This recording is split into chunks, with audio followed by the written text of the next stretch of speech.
gave you a little bit of a picture that some of the ways that teens that we care about gamble may be so foreign to us we do not even recognize it as gambling. And it was not an exaggeration at the end of that clip that this is a multi-million-dollar, if not more, industry. So there's a lot of money behind it, and where's that money coming from, and where would that money possibly be better placed? And so that's just an important thing for parents and people who work with young people to know about. So if you're curious about, boy, I don't think I really see teens gambling, well, where do they gamble? So this is based on some research when asking teens who gamble, where are you when you're gambling? Well, guess what? A lot of them are gambling at home. As mentioned earlier, there's gambling in the basement. They're gambling on their phone in their room. They are gambling at friends' homes. And so I think that a lot of parents are, always trying to be very proactive, and where are you going and who are you going to be with and what's going to be going on there. And maybe more difficult to envision what might be going on electronically and what kinds of activities that might seem very, very innocent and low risk may actually be risky and happening at our own homes or at the friends' homes. And actually gambling in school. And so a lot of times, whether it's just not recognized or noticed or seeming to be important. And so we're talking about teens, but remember that spans a lot of different areas. We can be talking about middle school, high school, and even college. And so if any of you have kind of college-bound students or college students that you care about, or you remember back when you're in college, almost every college, I would say there's probably like 2 in the entire United States that don't, but they have policies related to alcohol and drug use. That is just the norm. However, very, very few universities and colleges actually have policies related to gambling, and those that do typically only have policies that really cover when you have a student athlete and whether or not they are sports wagering. And so we have a lot of work to do to educate and empower our schools at all levels to recognize this activity, to know the risk that's involved, and to consider policies related to that. I will also share that I am very, very much in awe of educators and how they try very, very hard to be creative, to find ways to make the material that they're sharing with young people relevant and meaningful to them. And so in a misguided attempt to kind of bring life to some material at my own stepson's school, there was an activity that was shared with the students, and at this time they were in 6th grade, which was brackets, so NCAA brackets. And so each student was given a bracket, asked to fill it out, and that they would keep track of the tournament results, and there were prizes that were involved. And the more I heard about it, I was like, this is getting more and more not good. And so my stepson, who is actually very, very knowledgeable about gambling disorder, brought it home, and he recognized it as something that was probably not, age appropriate. And so I did have a conversation with this school, and very hopefully judgmentally said, look, I recognize this as one of those attempts to be creative, and however, we really do need to look at not kind of bringing in gambling opportunities and normalizing an activity that isn't legal for that age group or safe for that age group, and not bringing that into the school. And they were very receptive to that. And then I have detention ? And I really should just take the question mark off of there, because we know that gambling occurs with a great degree of frequency in detention centers and correctional centers throughout our nation. And that'll become relevant when we talk about gambling and crime. So what is problem gambling? Because we do have to distinguish between gambling and problem gambling. Problem gambling is also known as gambling disorder. And it is the only non-substance addictive disorder that is recognized by the American Psychiatric Association. The World Health Organization does recognize this, but also recognizes video gaming disorder. So that's a possibility that we'll talk more about that in another of our workshops. And so what are the symptoms of this disorder? Needing to increase bets in order to feel the same level of excitement or level of soothing, because some people do gamble in order to self-soothe rather than to feel excited. What this looks like can just be, you know, I bet $5 a hand and then it's $10 a hand and then it's $25 a hand, or if I'm playing slots, you know, increasing the amount of the bets. But that can also look like the way that people bet. And I actually knew one gambler that did increase the amounts that they bet when they were playing poker, but they also changed the way that they bet. They started playing blind. And for those of you who don't know much about gambling, this would be when you actually place a bet on a hand that you haven't looked at. And so that kind of increased the risk for them, increased the excitement a little bit. And then when that wasn't exciting enough, they would play blind multiple hands in a row. And then they would get their table mates to play blind and get everybody to play blind multiple hands in a row to the point where you had like people crowding around saying, can you believe they're doing this? And the pit boss is coming over going, what's going on over here? And security coming over. And so all of this was done by this individual to just increase the excitement and the intensity of their play. And then people can also become restless and irritable when quitting. And so imagine if you are somebody who gets very exhilarated and empowered by playing like that individual that I mentioned, and they abruptly quit.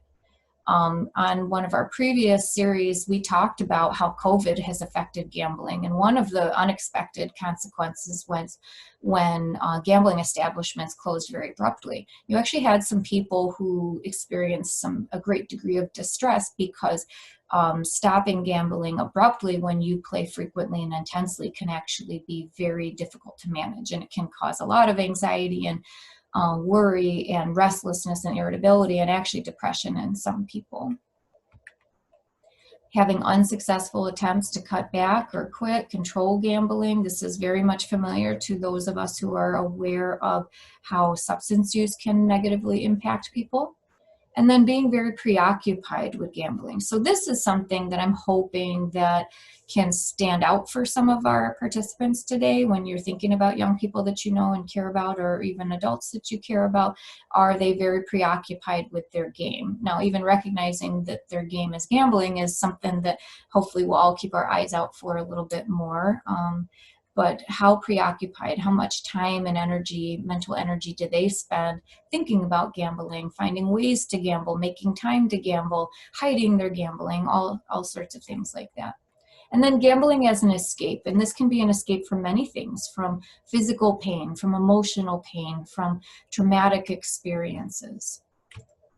Chasing losses. So a non-disordered gambler, of which there are many people can gamble in a non-disordered way. If they decide to gamble, they play poker, they play fantasy football, they go to a casino, they buy a bunch of lottery tickets and they lose, they go, ugh, that wasn't fun. And then they don't do it again for a while. But a disordered gambler is going to be very kind of distressed by that loss. And they are going to keep playing, play more, play again at the very first opportunity to try to win it back. And that's called chasing losses. And unfortunately, chasing losses usually leads to more losses, which leads to more chasing, and then it can kind of spiral out of control pretty quickly. And then lying about gambling or hiding the extent of somebody's gambling. So somebody might say, I'm just playing a game, but they're actually gambling, or say that they're going to one place, but they're going to a gambling establishment, or saying, oh yeah, I did fine, I broke even, when they actually lost. So anything like along those lines, hiding the extent of your gambling from people that are important to you constitutes one of these symptoms to be concerned about. We have people who jeopardize their work, their relationships, their schooling. I really hate that this symptom kind of lists 3 things in a way that then kind of makes it look like they're not that important. Each and every one of these can be life altering. So if you have somebody, for example, who was up all night gambling, and then they went to work without sleeping, they're not going to do so well at work. Or we have people who've had to take on multiple jobs, and they're working like 3 different jobs in one day in order to make up for all the money they've lost gambling. They're not going to do so well at any of those jobs. You have people who are very, very distressed and worried at work about gambling losses, or their spouse or their significant other finding out. And then we actually have people who have stolen from their employers. So lots of serious work problems. That's just one of the three things that we're talking about here. Relationship problems can go anywhere from just kind of mild irritation from the significant other to complete estrangement. We have known people who've been estranged from their adult children, from their siblings, from their parents, who have been served with divorce papers due to their gambling. And then also schooling. As I mentioned, if you're up all night gambling, you're not going to do so great in school. If you're gambling at school, you're not going to do so great at school. And then you can even have, as I talked about earlier, you can have people who are student athletes who are betting on their sport, and that can affect their sport. That if they are found out, they can lose their scholarship. They're not going to school anymore. They're not going to be an athlete anymore. And so we're talking serious life consequences with just this one symptom. And then needing to be bailed out financially. There's a saying at one of the trainings that I went to that really stuck with me, which is, with gambling, money is the drug. And so it takes money to gamble, and just needing to continue to access money in order to keep gambling, to keep chasing those losses, that can really just get out of control really quickly. And therefore people have a hard time paying bills. They aren't making their rent. They're not paying their car payment. And so all sorts of consequences there. And they end up needing to borrow money from people. And they're very rarely going to say, yeah, I lost money gambling, can I borrow money? It's never going to be that. So unfortunately, it's very, not very often recognized as being related to gambling. And so we do have another person joining us today. So hopefully, Suzanne, maybe you could reach out to them by chat to let them know we're recording. Thank you. And then there used to be a symptom, which was stealing to support your gambling, and they removed it, not because it was unimportant, but it just, for diagnostic purposes, didn't work. Most people who did steal in order to support their gambling met the full criteria for the disorder. So it is actually a very important thing to consider. So those are the symptoms, but what are the signs? Well, you can have somebody selling their belongings or giving away or trading their belongings, people borrowing money from friends or family members, and then somebody may actually have extra money or stuff, because guess what? This is one of the weird, tricky things about gambling disorder and how it differs than substance use disorders. Sometimes you win, sometimes it works out for you. And so you can have somebody who all of a sudden has stuff, and they're, there is one circumstance that was pretty tragic that I'm aware of right here in Lake County, where the young person had a serious gambling problem, and it was recognized by one of the school personnel, but the family and friends were not concerned about it. And one of the reasons was, well, that young person won sometimes, and it looked like they were doing great. I mean, they were taking the family on trips and buying them stuff, and so it was hard for the family to recognize that young person was actually really struggling. And one thing that hopefully people will learn from this is that gamblers share the wins a lot, but they don't talk so much about the losses. And so it's not exactly that you would get an honest picture of how things are going just by recognizing when they win. And then unexplained debt, like why are you struggling? If you have somebody who you care about and they're asking you for money and you think they should be able to pay this, what's going on? It's fair to say, boy, it seems like you're doing great in your job, both you and your spouse have an income. What's going on? Why is it that you can't? I mean, I want to help. I just want to make sure we can get to the bottom of why this is happening. And then you can have strangers calling or stopping by. Guess what that is? That is people who the gambler owes money to, trying to collect on that. And then you can have, for young people, absences from school, falling grades, as I mentioned. Are they ducking people at school that they owe money to? Are they very preoccupied and spending a lot of time gambling?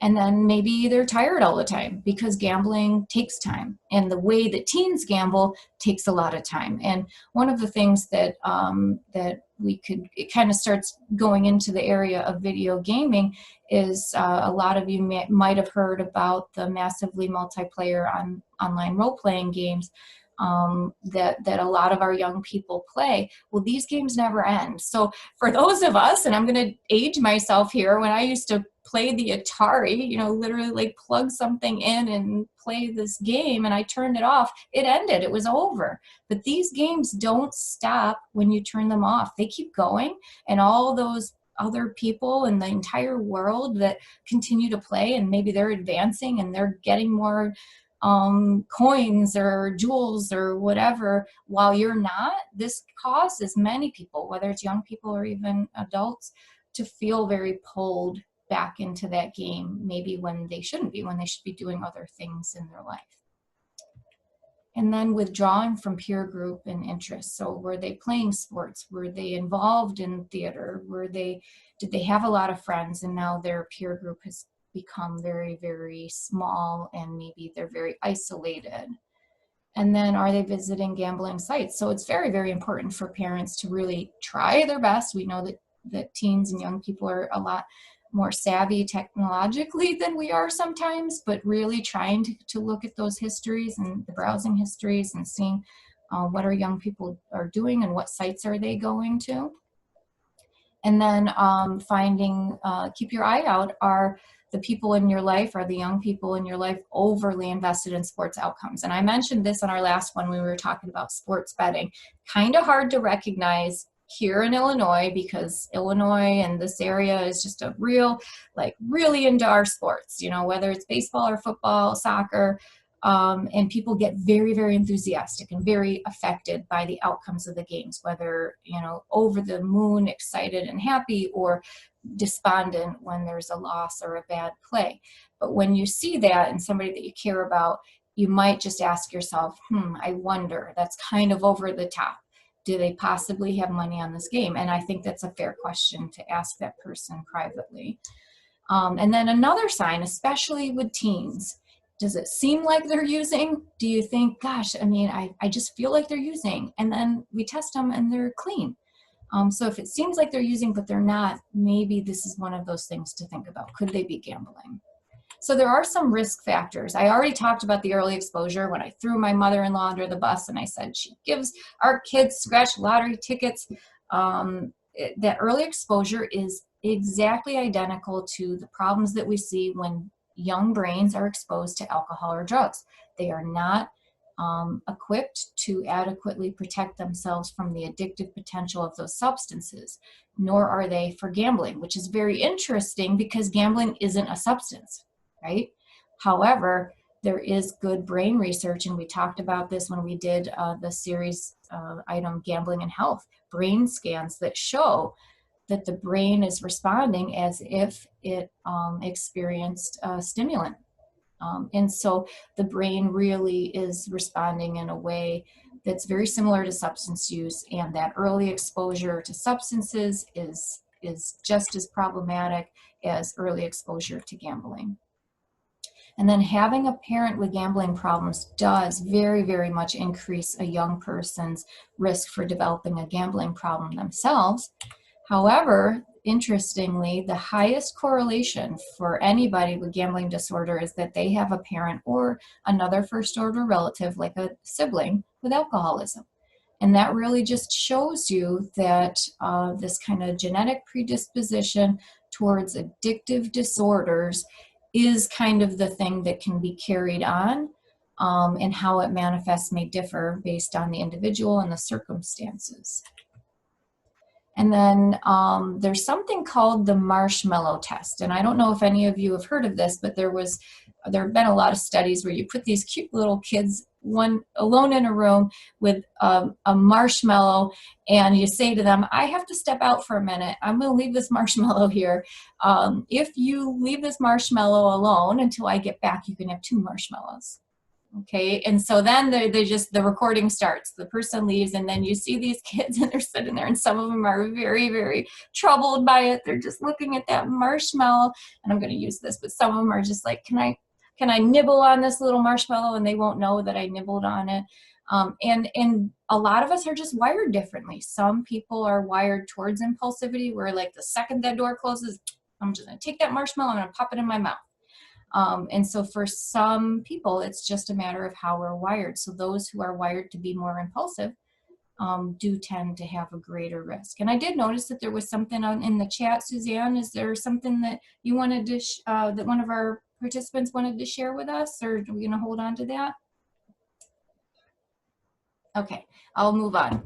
Another risk factor is just having areas of poor functioning in their life. So other things that aren't going so well does put a young person at risk for having a gambling problem. So why are we even talking about this?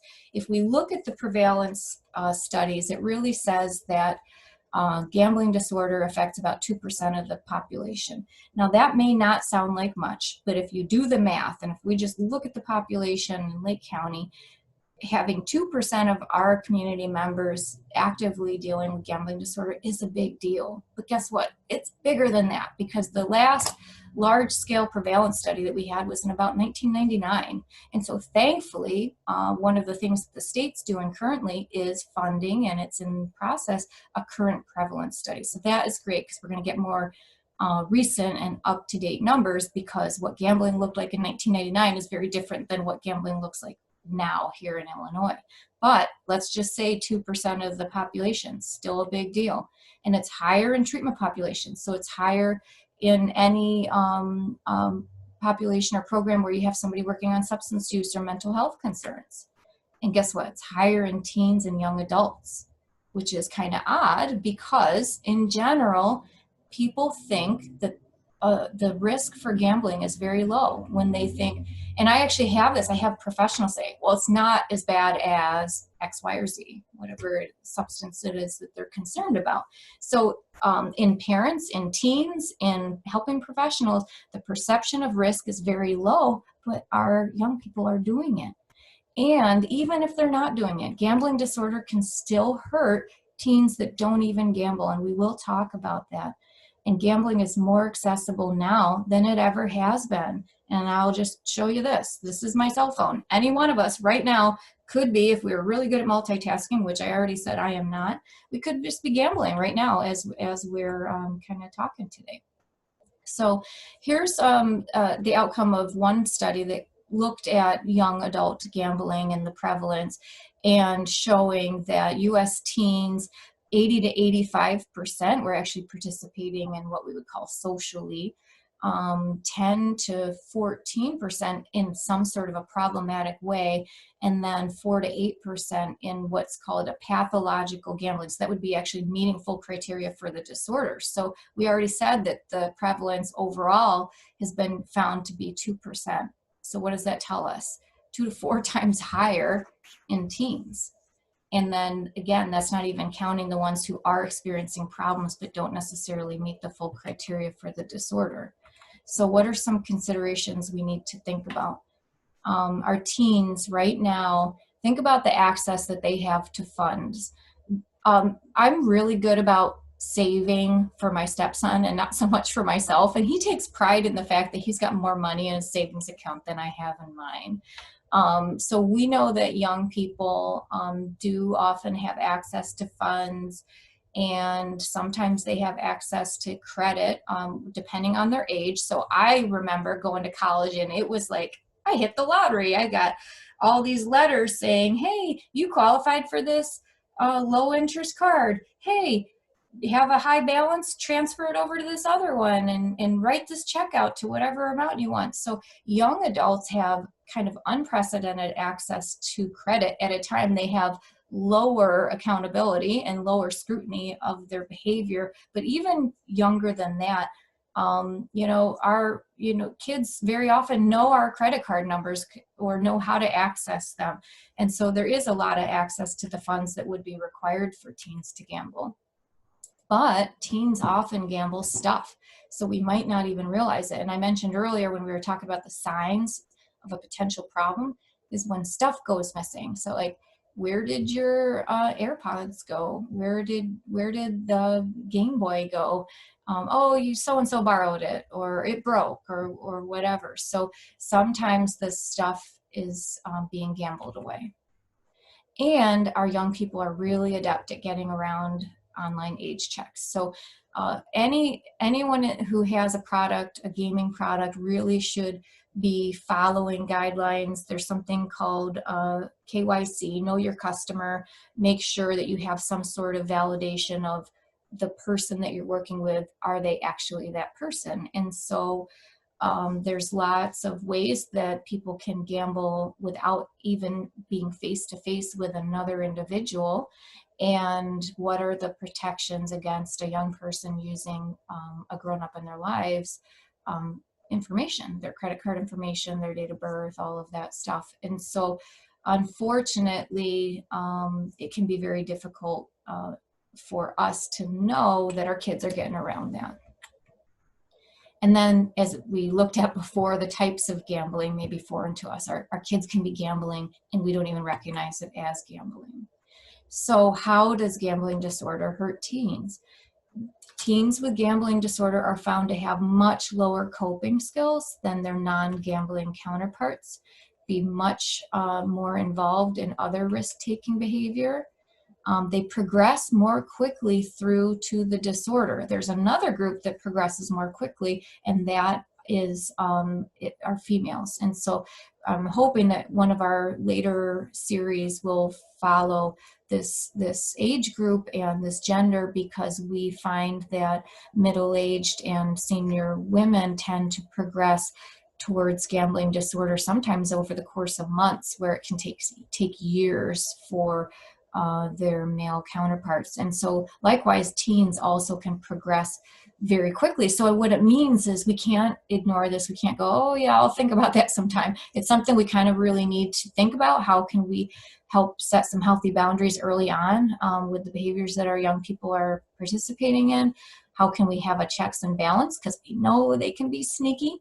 And what are we going to do? How do we intervene quickly if we recognize that something's not going too well? And then there are higher depression rates among teens who develop gambling disorder, lower self-esteem, which we know is a huge problem. It was already a problem without adding this to it. And then increased risk of suicide attempt. Now this age group already has an increased risk. Now you add gambling disorder. Now I've said this in other presentations and people kind of go, oh my gosh, and I did the first time I heard it.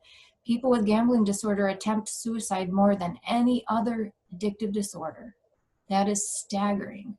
And so now we look at a group that already has an increased risk of suicide. If we bring gambling disorder into the equation, unfortunately, we have a greater risk of suicide of our young people who have gambling problems. And the circumstance that I mentioned earlier on that had happened here locally, that young person did ultimately end up taking their life. And so it's a tragic outcome. So this can kill. So we know that we're concerned about teen drinking. We know that we're concerned about teen substance use. Please do not take the stance, oh, well, yeah, it could go bad, but it's not like it's life-threatening. Gambling disorder is life-threatening for anybody, for teens, for adults. So let's all take it very seriously. And then a higher rate of delinquency amongst teens who are involved in disordered gambling.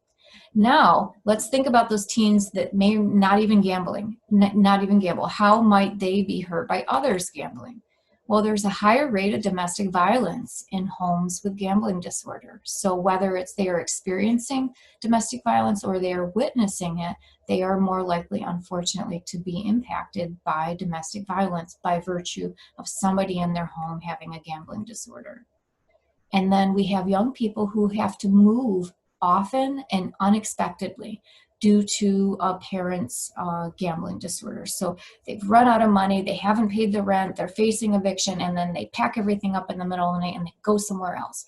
And then sometimes these kids are having to move school districts abruptly, and just so much disruption and confusion just by virtue of having a parent with gambling disorder. There's higher rates of divorce in homes with gambling disorder. And then sometimes the basic needs of these children may not be met. They may not be having adequate food in the home, clothing, school supplies, even if on the outside that house looks like it's doing okay. You know, we got two parents who are working. They should be doing okay. And then unfortunately, the source of all of these problems often goes unknown. Gambling disorder is sometimes called the silent addiction. It's this secret thing that it often goes unidentified for very, very long until things can be really, really catastrophic for that person and for their family. So let's talk a little bit about gambling disorder and crime, because I did mention that earlier. About half of people with gambling disorder actually do commit crime as a result of their gambling. Mostly those are nonviolent white-collar offenses, but as that gambling problem increases in severity, so can the seriousness of the crime. The types of crimes that can happen are theft, retail theft, fraud, dealing drugs, prostitution even. When we think about how, remember how I mentioned before, money is the drug? So if you're gambling and you feel like you are compelled to keep gambling and you don't have any money, anything you can do to get more money is a way to keep gambling. And so sometimes people are even engaging in solicitation in order to, or drug dealing or anything else that can bring in money in order to keep playing. Assault can actually happen if somebody's assaulting somebody to rob them or assault them because they owe them money and they need the money to gamble, or the person is the victim of an assault because they owe somebody else money. And then right up through attempted murder and arson. I mean, it's almost like if you tell me a crime, how could it be related to gambling? I'm going to give you an example. But some of these news articles here will just give you the extremes. And I don't want to have everybody feeling very, very alarmed. Just know these are the extremes, but nobody wants these extremes. So let's try to recognize this early on, prevent it, intervene early if it happens. But some of the headlines here: police, 14-year-old kills over a gambling debt. Teenager kills himself after gambling away 5,000 pounds on online betting sites. Son killed parents over money for gambling debts. 13-year-old boy hangs himself. It is just devastating. This young accountant was driven to suicide by gambling addiction, his father says. So nobody wants to see those headlines here. Very often you wouldn't see those headlines here because sometimes the source, the reason for the plight of that individual is very hidden. Unfortunately, it can still be happening, but let's do everything that we can to prevent this from even happening ever. So dealing with gambling through the courts. This is really important to bring up only because young people and adults find their way to help by court involvement. And it's been proven that it can be helpful and that it can reverse or address substance use problems. And the good news is that all state contracted providers like NACASA, like one of our partnering agencies who's on the call today, are now screening for gambling disorder, even if the person wasn't referred for that. So that's great. And that we do want anybody who's involved in any way peripherally in the court system to support evaluation and treatment for gamblers. So if there's a recommendation, hey, we think this person should be evaluated, we don't want that to go, that's not as important as this other thing. That's actually a great opportunity to try to help that person. And it is proven court mandated treatment does actually work. So we do know that treating the problem can reduce recidivism. So if we don't like that crime happened in the first place, let's try to deal with the underlying source. And when there is a gambling related crime, there's very often somebody directly financially impacted by that. And so we can help that person seek restitution if that individual gets treatment and gets better versus being incarcerated. And then, unfortunately, there is very, very little gambling treatment or support in correctional centers, but there is a lot of gambling in correctional centers, as we previously mentioned. So I do have some clips to share with you, and I'll keep my eye on the time just in case we decide to watch 2 out of the 3 stories. But what I'm hoping that you can do while you watch these clips is to think about some of the signs that we saw, some of the symptoms that we learned, some of the consequences that we've talked about, and even some of the risk factors. See if any of those pop into your head as you are watching these stories. And I'm also going to turn off my camera so I can just watch this too. Get this started here.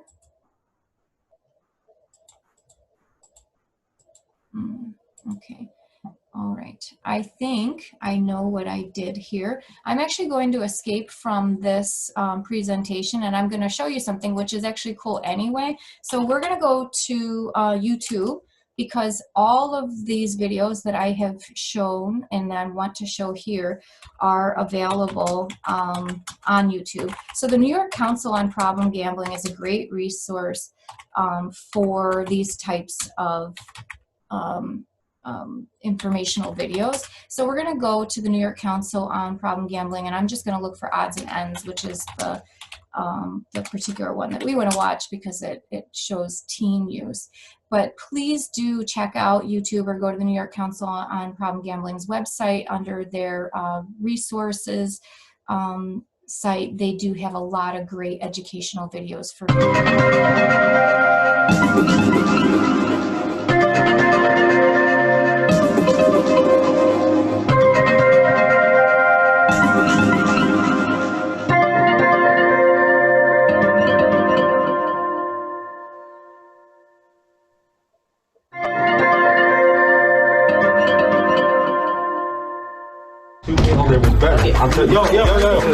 Hey, Steve. Steve, Where's Brian at? where's Brian at? He owes us money. And he owes me money. Well, a lot of people are looking for me, man. I gotta talk to him. I don't know, man. I don't know. Yo, Steve, wait up. Hey, what's up? You seen Brian anywhere? Man, if one more person asks me that question. Yeah, well, you just better pray it's not Scott. Whatever, dude. No, seriously, he's out looking for him, and you know what that means. Scott just needs to chill. Yeah, well, a whole lot of people need to chill, including me. You know I still haven't seen my money from the Knicks game yet? You gotta be kidding me, dude. I never joke about money. That was like a month ago. Yeah, I know. I've got a calendar too. And listen, I was just talking to Jimmy, and he said he loaned Brian some money last week. And I'm like, good luck. You'll never see that again. Yeah. I know, it's pretty messed up. Yeah. Alright, Ben, look, I gotta go, alright? I'll catch up with you later. All right, but the bus is this way. School's over. I wish. I got some makeup tests for English. Better you than me. Yeah. Later. Later. Where you been, man? Seriously? I just got stopped by like 5 guys on my way up here. You're a popular guy, Bri. Oh, man. Nobody followed you, right? Just Scott. Hey, Scott, come on up. He's right here. What's wrong with you? Hey. I could ask you the same thing. Benny just told me you still owe him from last month's Knicks game. He's got a job. He's always complaining about something. He works at 7-Eleven. Right. It's more than I have. And what happened to work is for losers? You got a lot to say today, don't you? Anyway, I gotta get Scott something by tomorrow. Yeah, I heard. These other guys can wait. Did he talk to you? No. If he did, you'd be talking to me from the emergency room right now. He sent a message through Mike. Tomorrow's the day. Gotta get him at least $350. Man. I know. So, how you gonna get the money? Well, I figured that if you throw me half. Half? Just listen. Where am I gonna get half? Just listen, all right? I was talking to the dude over at Game Exchange, and I was telling him about your system. Why? Said he could give you like $175 for it. But I'm not interested in selling. Look, I'll buy your system back for you when my money from my brackets come through. And I just get the other half from my cousin. What about the money you just got from Jimmy? What money from Jimmy? Who told you that? So, Jimmy's a liar then? Man, I don't know. I got a lot on my mind right now. My brain's fried from trying to stay ahead of these guys. Switching buses, taking all different kinds of ways to class. Lying to people? Where's all this coming from? You're my best friend, or at least I thought you were. And I'm in a jam. Again? And I need your help again. I mean, so what? It's what friends do for each other, Yeah, Steve. friends pay each other back too. Oh, it's like that now? Man, you know you owe me way more than you do, Scott. I'll get it all back, with interest. Really, when? I just told you my brackets come through. Yeah, there's some good odds. Look, I know things have gotten a little messed up lately. A little? Man, you had A's and B's all through school right up until last year. And now you're practically failing every other class. And you're over here lying to people, losing your friends. Am I? Yeah. And for what, gambling? Dude, if your mom knew about this, what would she say? Just let it alone. What would she say? I said leave it be, man. You and your mom left your dad because of his gambling. Because it was messing him and your whole family up. And now you're over here doing the same exact thing? I said leave it be. Just go, alright? No. How's that now? I'm not going anywhere. Because your odds kind of stink without me. Well, maybe they do, but... Look, this thing has gotten way too big. I mean, it wouldn't hurt to go see if Miss Anderson's still hanging around in guidance. What? Look, we can't fix this ourselves, all right? We're way past that. And, I mean, it's a lot better than the alternative.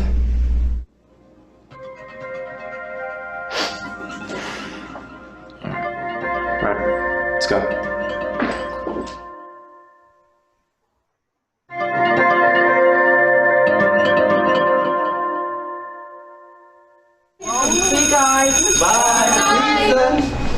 Misty, Oh, hey, Andrea. I just wanted to ask you something. Do you have a minute? Absolutely. Come on in. Sit down. Sit down. So what's up? I don't know. Something's up with Karen, and I just don't know who to talk to about it, that's all. Well, I noticed that she hasn't quite been herself lately, and she's struggling more in my class. So what's going on? This is hard. I mean, harder than I thought it would be. I just feel like such a snitch. Andrea, you're her best friend for a reason. Anymore. She's onto these lottery tickets and scratch-off cards. I mean, really into them. I think it started after her dad moved back in. He had some big drug problem, but it was supposedly all cleaned up. Supposedly? Look, all I know is she started getting into lottery tickets and stuff right after. It's like she started disappearing into the stuff after he moves back. I mean, she buys so many scratch-off cards. She's even had me and Eric scratch them off for her when she isn't bumming money off us to get more. And it's not like she doesn't have any money. She's got a part-time job. I don't know. It's almost like she's turning into her dad or something. Like she's addicted.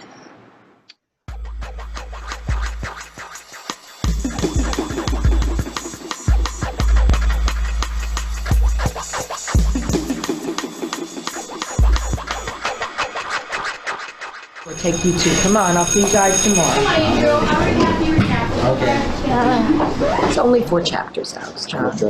Yeah. Karen, could I see you for a minute? Sure, but I'll give you late pass, okay? okay. All right, come on, let's go sit down. I know. My grades have been a little messed up lately. Well, considering where you were from the beginning of the year, yes, I am concerned. So what's going on? I don't know. I probably just need a little more sleep is all. So why are you staying up so late? It's not like I want to. I just, can't sleep. How come? Just a lot on my mind, I guess. Have you been doing anything to help you fall asleep? Yeah, I started playing games and stuff, just as a distraction. That helps. Like the game you were playing today in class, the scratch-offs? Sorry about that. Well, you're not hurting me, Karen. Yeah, I know. I do. I promise. I won't play in class anymore. Sorry. Somehow I think that's going to be a tough promise for you to keep, don't you? Yeah, it's more of just a bad habit is all. I don't even want to do it half the time. I just do it. But it does help keep my mind off stuff. Like what? Well, my dad moved back, right?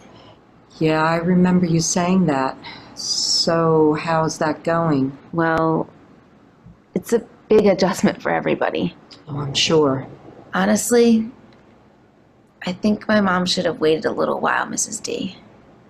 I really think my dad needed more time to get his act together and stuff. But my sister and we don't really have a say in any of that, so whatever. Yeah, it's really hard when you think you don't have control over something in your life, particularly if it's your home life. Yeah, it is hard and weird too, because sometimes I get this sinking sensation, like I'm being sucked into the ground or something. You mean like quicksand? Yeah, I hate that feeling. It makes me feel like I'm going out of my mind. I can't stand it. So one day at work, I just started thinking, maybe if I won the lottery, won really big or something, I'd be able to just fix things. Get my dad into a halfway decent treatment program. Stuff like that. Then no more sinking feeling. It's stupid, I know. No, not at all. A lot of people have dreams like that. So that's how you got started with the lottery tickets? Yeah, and then I started the scratch-off cards. There's even this relationship pool thing going around school where we bet on how long people are going to last and whatever. That's fun and all, but I prefer the scratch-off cards. They really help me manage my stress better. Yeah, but they're helping you go from an A to a D in class. Yeah, like I said, I'm working on that. But Karen, it's not just my class. All the other teachers are saying the same thing. And you've been dropping out of your clubs lately? They just weren't working out with working after school and all. Okay, fair enough. But what are you doing with the money from your part-time job? Because I hear that you're borrowing money from your friends, too. Who told you that? Does it matter? Yeah, it does. Who told you? Somebody who really cares about you, Karen, and who wants you to get help. Help? Help for what? You're talking to me like I'm some sort of drug addict. Listen, Karen, people suffer from all kinds of addictions, and problem gambling is only one of them. I know. I lost my son to it 8 years ago. Lost? How do you mean? He committed suicide. Suicide? The note he left said that he owed way too many people way too much money, and that there was no way he was ever going to be able to pay it back. And he said that at the end, his gambling addiction made him feel like he had terminal cancer, and that there was no hope left for him. But he was wrong. I'm so sorry. It's okay. Don't you be wrong too, okay? I'm going to pause that here just because I want to be able to get back to our own presentation. But before we move on from here, there were quite a few really good examples of some of the points that we talked about earlier. And I'm hoping that somebody might be willing to unmute yourself or put something in the chat, and that, Suzanne, if you're able to share what they talk about in the chat. Maybe we could start with Brian. Brian was the young man who was kind of ducking everybody at school because he had owed quite a few people money. Does anybody recognize some of the points that we talked about earlier in that story?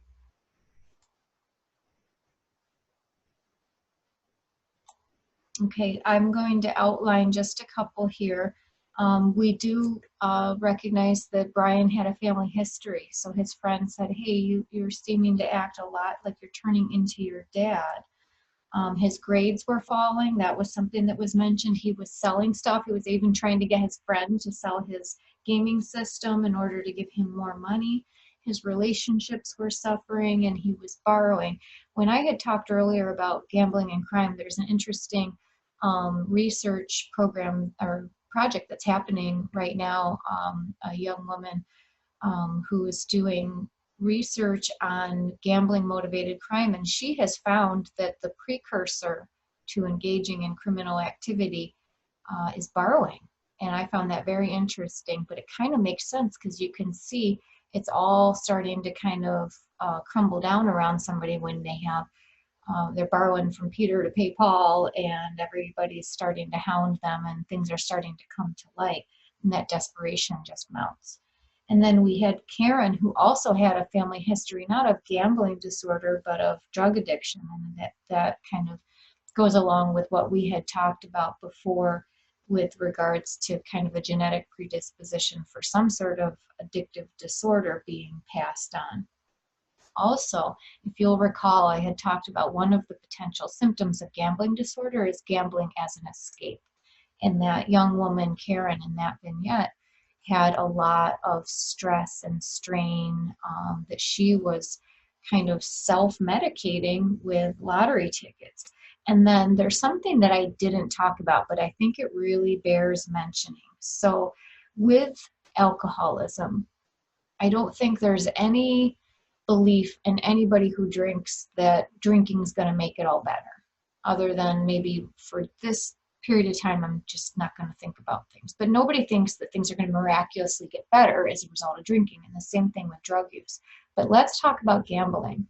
If I win the jackpot, there's any number of problems in our lives that we think could be solved by winning the jackpot. So how many people have had that fantasy? If I won the lottery, I could pay off the house, and then that, I wouldn't have to worry about my car breaking down anymore. I could get a nice new car. And so there's an added complexity to gambling that can be particularly alluring for people, which is if you actually won, hypothetically, it could fix a lot of other problems in your life that are maybe even completely unrelated to gambling. And so that's the hard part. That's one of the real unique and challenging things with gambling disorders. There's this belief of gambling, if I just keep gambling, then I can win and everything will get better. And Karen had that similar thinking. And she also was somewhat soothed and pacified when she would engage in gambling, and it helped her to not think about and not worry and stress. And then she had also lost some interest in activities and friends, and she also had some preoccupation with gambling. So I find those stories to be very interesting. This is a great, as I mentioned, educational resource, which is, it was a happy accident that I didn't activate the link in here to play the video from my presentation, so that you could see where you could go and actually access that and other educational videos on YouTube or on the New York Council on Problem Gambling's website. So let's just talk about resources. I like to stop that video before I get to the New York Council's resource and helpline, because we don't want accidentally people call in there. Because in Illinois, there is a 24/7 helpline. It's 1-800-GAMBLER, and I think it's really easy for any of us to remember that. That helpline staff is also available by text, so people can text ILGAMB with a B to 53342, or they could initiate a live chat just by going to the website weknowthefeeling.org, and that is statewide, and it'll help people connect to helpline staff, learn about treatment and support that's available locally for them. And talk about locally, we do have free gambling evaluation and counseling here at NYCASA. There is locally Gamblers Anonymous and Gam-Anon. So for those of you who are familiar with, for example, Alcoholics Anonymous, this is a very similar group, but for and by people who are seeking recovery from gambling disorder. And Gam-Anon is a program for the loved ones of the gambler. And there are programs that block online gambling. So this might be of interest to those of you who joined today because you care about teens or you work with teens, because online gambling is one of the ways that teens gamble. And there are programs that can block gambling across multiple devices. At NYCASA, as I mentioned, we do have counseling for gambling, but we also have counseling for the loved one of the gambler. And we have lots of educational workshops like this, like the others that we've done in the series. And these are available to any interested group, because if you ask me, there's no group, there's no agency, there's no type of person, there's no circumstance that couldn't in some way be impacted adversely by problem gambling. So if you're interested, I will talk to you about this topic, and we can provide it by Zoom. And if there's any sort of little materials and giveaways that you would have normally gotten in person, like this cute little football that says, don't let sports betting get in the way of the game, I can get these either dropped off or mailed to your group. And then the other cool thing that we offer here is we will train youth or young adult speakers to go out and talk to their own community members. And so, I am older, and so am I the best person to talk to a bunch of 16-year-olds about this issue? Or Should we look at young people who get educated in this topic, feel strongly about it, maybe they've been impacted by the problem, and help them to talk to their peers about it. So we offer that service. So if there's somebody that you know that might be really interested in that, just send them our way, and we can help them get set up to provide some workshops for their peer group. And about our services, as I mentioned, they're offered at no cost, but the important thing to know about this is it's regardless of income. Because if you know, we've had people who have a 6-figure income and they haven't been eating, and they don't even have gas in their gas tank to make it to a meeting. Their house is going to be foreclosed on, and so it kind of doesn't matter how much somebody makes when you have a gambling problem, because the bulk, if not all of that income, can be risked and lost due to gambling. So it doesn't matter how much somebody makes. It is available currently in English and Spanish, so we do have bilingual English-Spanish counselors. However, we do have the ability at no cost to our clients to bring in a translator for other languages for all of those sessions. And you don't have to have a problem. Please know that when things start to go awry, or guess what, this is even better, before somebody starts gambling, we would love to meet with them and help them to learn the risks, look at their unique risks based on their family history and their own circumstances, and to develop a plan to be safe if they do choose to gamble. And the program that I mentioned about blocking online gambling, if somebody comes into treatment for gambling with us, we will actually purchase that program for them for an entire year. And it'll protect them from gambling on their cell phone, their tablet, their desktop computers for an entire year.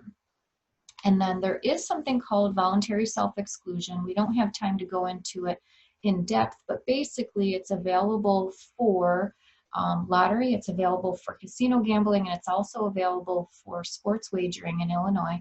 And we can help individuals sign up for that. My contact information, we can be reached, and I say we because this gambling services at micasa.org is actually a website where you can reach me or all of our gambling counselors. And that way you're very likely to get a quick response. We have the main number here is 546-6450, or you can contact me directly at ethielen@micasa.org. And then this is my direct line, 201-7099. We can discuss potential referrals. We have resource cards that are available in English and Spanish that I could get you a supply if you thought they would be helpful to have in your lobby or at your place of business or place of worship, whatever you think would be helpful. And I'll even send along a little card holder and replenish them as needed. We'll just pop them in the mail just to make it safe during this time. Or to schedule a workshop like we talked about before. So I am going to relaunch the poll that we had earlier. Let me go back to that one, just about, let's see, how would you rate your understanding of gambling disorder and resources for problem gambling? I don't know much about it. It's probably important, but I don't think or talk about it. I know what to look for and know how and where to refer. So if anybody is able to click on your screen there and answer this question, my hope is that we have 100% in that last one, which is I know what to look for and know how and where to refer. And that's where we're at. We are at 100%, which is really, that's our goal.